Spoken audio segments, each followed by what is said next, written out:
Hello children, this is your history book and today we will start the chapter number 3, Nazism and the rise of Hitler. Many of you will know something about the Nazis and Hitler. You probably know of Hitler's determination to make Germany into a mighty power and his ambition of conquering all of Europe. You may have heard that he killed Jews. Nazism was a system, a structure of ideas about the world and politics. Let us try and understand what Nazism was all about. Dear children, शायद आपने Hitler के बारे में, Nazis के बारे में सुना होगा. शायद आपने हिटलर के डिटर्मिनेशन के बारे में भी सुना होगा और उसकी इस एम्बिशन के बारे में भी सुना होगा कि वो सारे यूरोप पर अपना अधिकार करना चाहता था. और आपने शायद ये भी सुना होगा कि उसने बहुत सारे ज्यूस को, यहूदियों को उसने मार डाला था. तो ये जो सिस्टम है, नाजिज्म जो है, एक सिर्फ एक दो बातों का, एक दो घटनाओं का स्ट्रक्चर नहीं है, बल्कि ये पूरी वर्ल्ड में और पूरी जो पॉलिटिक्स है उसका एक आइडिया है कि किस तरह से न्यू पॉलिटिक्स का जन्म हुआ और किस तरह से जो हिटलर था उसने तानाशाही शासन की हदें जो थी वो उनको पार कर दिया. तो चलिए इसके बारे में हम इस चैप्टर में जानने की कोशिश करते हैं. In May 1945, Germany surrendered to the Allies.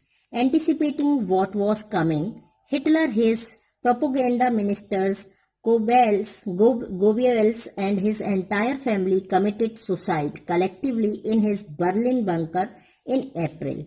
At the end of the war, an international military tribunal at Nuremberg was set up to prosecute Nazi war criminals for crimes against peace, for war crimes and crimes against humanity. Germany's conduct during the war, especially those actions which came to be called crimes against humanity. So student, जब second world वार 1945 में समाप्त हुई तो Germany ने surrender कर दिया था जो मित्र राष्ट्र थे उनके सामने, और हिटलर जो था वो उसका जो खास मिनिस्टर था उसने अपनी पूरी फैमिली के साथ बर्लिन के एक बंकर में अप्रैल के माह में उसने सुसाइड कर लिया. और वार का एंड जब चल रहा था तो इंटरनेशनल मिलिट्री जो थी उसने नाजीज जो थे उन सभी को शांति के खिलाफ उनको क्रिमिनल माना कि वो शांति के खिलाफ अपराधी थे, और उसके साथ साथ उन्होंने ये भी माना कि वो मानवता के भी अपराधी थे. और इसलिए क्योंकि उन्होंने बहुत ज्यादा क्रूरता दिखाई थी पहले वर्ल्ड वार के बीच में, तो उन्हें क्राइम अगेंस्ट ह्यूमैनिटी भी उनको बोला गया कि वो मानवता के खिलाफ थे. Under the shadow of the second world war, Germany had waged a genocidal war which resulted in the mass murder of selected group of innocent civilians of Europe. Second world वार के समय पर जर्मनी में Hitler का तानाशाही शासन था second world वार के समय में, और उसने लगभग लाखों लोगों को उसने मौत के घाट उतार दिया. इनोसेंट सिविलियंस को, जो इन सब चीजों से, राजनीति से, सारी चीजों से दूर रहते थे, उनको भी मौत के घाट उतार दिया. इवन उसने एक एक करके लोगों को कहां तक मारा जाए तो उसने जहरीली गैस की एक फैक्ट्री बनवाई और उसमें सभी को एक साथ जहरीली गैसों के बीच में बंद करके लाखों लोगों को एक साथ मौत के घाट उतारने की उसने प्रोसेस की.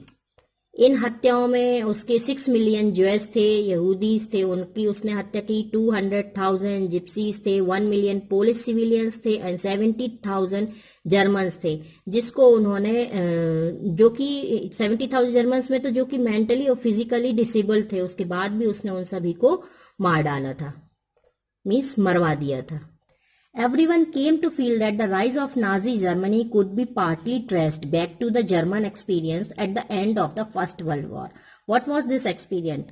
अब जो नाजी का जन्म हुआ, सभी लोगों को ये लगता है कि जो नाजी का जन्म हुआ वो फर्स्ट वर्ल्ड वार के जो एक्सपीरियंस थे उसके बेसिस पर हुआ। फर्स्ट वर्ल्ड वार के जो बैड एक्सपीरियंस थे उसके कारण जो था सेकेंड वर्ल्ड वार एक कारण बनी। तो वो सारे क्या थे वो हम इसको आगे देखेंगे।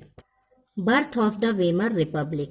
Germany, a powerful empire in the early years of the 20th century, fought the First World War 1914 to 1918 alongside the Austrian Empire and against the Allies, that means England, France and Russia.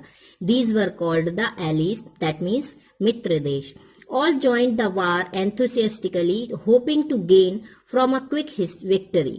Little did they realize that the war would stretch on, eventually draining Europe of all its resources. Germany made initial gains by occupying France and Belgium. However, the Allies, strengthened by the US entry in 1917, won, defeating Germany and the Central Powers in November 1918. Germany जो था वो बहुत powerful empire था 20th century के years में, और लेकिन जब फर्स्ट वर्ल्ड वार स्टार्ट हुआ 1914 टू 1918 में, तो जो जर्मनी था, जर्मनी के साथ इटली, जापान और ऑस्ट्रेलिया, इन देशों के साथ मिल करके उसने जो एलिस थे, मतलब जो मित्र राष्ट्र कहलाते थे, वो कहलाते थे रूस, इंग्लैंड, फ्रांस, ये सारे, तो उसने इनके साथ, ब्रिटेन, ये सारे देशों के साथ उसने युद्ध छेड़ दिया। उस वक्त जो राजा था जर्मनी का वह भी बहुत एम्बिशियस था। उस वक्त हिटलर नहीं था, दूसरा था, और वह भी बहुत एम्बिशियस था, तो उसने युद्ध छेड़ा और इस युद्ध में सभी देश शामिल हो गए। उन्हें लगा वो कि कुछ ना कुछ फायदा उनका होगा और वो सभी शामिल हो गए, पर वो ये नहीं जानते थे कि युद्ध इतना लंबा खिंचने वाला है। धीरे धीरे ये युद्ध जो था सभी देशों की आर्थिक स्थिति को खराब करता चला गया, जन और धन की सबको हानि होने लगी। शुरुआत में जो जर्मनी था उसने फ्रांस और बेल्जियम पर कब्जा भी कर लिया, लेकिन बाद में एलिस के साथ यूएस भी शामिल हो गया, और यूएस जो था, अमेरिका जो था, 1917 में उसने एंट्री करी, और उसके बाद जर्मनी को हरा दिया गया और फिर उस पर अधिकार कर लिया गया। तो जर्मनी ने बहुत सारे अपने जो देश थे, जो उनके क्षेत्र थे, उसको उन्होंने खो दिया, क्योंकि फिर उन्हें जो है वर्साइल की उन्हें ट्रीटी करनी पड़ी, संधि करनी पड़ी, क्योंकि वो हार गए तो उन्हें हार माननी पड़ी और फिर उन्हें संधि करनी पड़ी इन देशों के साथ। तो आप देख सकते हैं जो बहुत डार्क, जो वायलेट कलर से बना हुआ है, ये जर्मनी का पार्ट है, और जो 1914 में जर्मनी का ये जो पार्ट था। फिर लैंड टेकन फ्रॉम जर्मनी, ये देख सकते हैं आप, ये लाइट कलर से बना हुआ है, ये इसमें जर्मनी से ये क्षेत्र ले लिया गया। इसके साथ साथ land under league of Nations control, ये जो लाइट, ये वॉयलेट कलर का जो आप देख रहे हैं, ये वाली जो थी, ये नेशंस ने कंट्रोल करने के लिए अपने उसमें ले ली कि हम अब जर्मनी को कंट्रोल करेंगे, क्योंकि ये फर्स्ट वर्ल्ड वार का कारण है। उसके ऊपर बहुत सारे रिस्ट्रिक्शंस लगा दिए गए कि ये उनकी सेना को डिवाइड कर दिया गया, और उनकी जो स्वतंत्रता थी हर तरह से वो सारी उनसे छीन ली गई। और ये जो आप एरिया देख रहे हैं, ये डीमिलिटराइज्ड जोन कर दिया गया, यहाँ पर उनकी मिलिट्री को छितर बितर कर दिया गया, वहां पर उनकी मिलिट्री को हटा दिया गया। तो इस तरह से जर्मनी के ऊपर रिस्ट्रिक्शंस भी लगाए गए। और लेकिन ये जो सेकेंड वर्ल्ड वार थी, जब ये समाप्त हुई तो कुछ रिपब्लिक भी स्टार्ट हुए वहां पर वीमेंस को और लोगों को जो था वो जर्मन पार्लियामेंट थी, और जिसे रिच स्टेज भी कहा जाता था, वहां पर इक्वल और यूनिवर्सल वोट्स का अधिकार दिया गया। एडल्ट वीमेंस को दिया गया और एडल्ट मेंस को भी दिया गया। इसके साथ साथ ये जो रिपब्लिक का सिस्टम था, बहुत सारे जो जर्मनी के लोग थे वो खुद भी इसको एक्सेप्ट नहीं कर पा रहे थे, रिसीव वो नहीं कर पाए, क्योंकि वो फोर्सफुली जर्मनी के ऊपर थोपे गए थे। वो जर्मनी की फर्स्ट वर्ल्ड वार में जो हार हुई उसके ऊपर वो थोपे गए थे।